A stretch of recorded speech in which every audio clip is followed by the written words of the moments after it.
We're at Kayoko's house doing a home repair. Kayoko came to us a few months ago.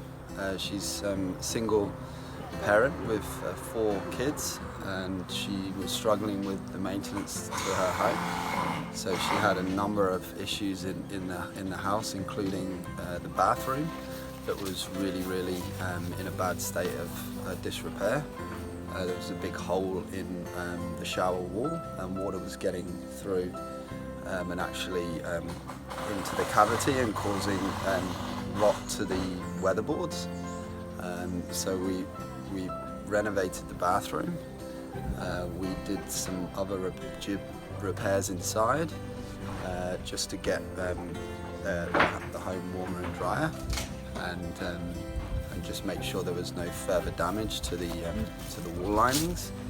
And then one of the main jobs was the outside of the house, because the weatherboards there was a lot of peeling paint and a lot of rot around the windows.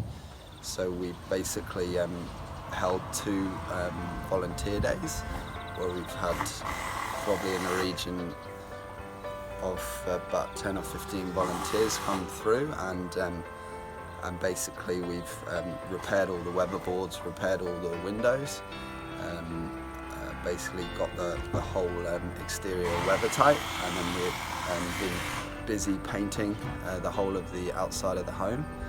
On one side of the building, the windows were in really bad state, so the guys, the amazing build team, have repaired all the sills and basically custom made all the sills and basically got the windows all fixed up, and they're just busy painting them as we speak.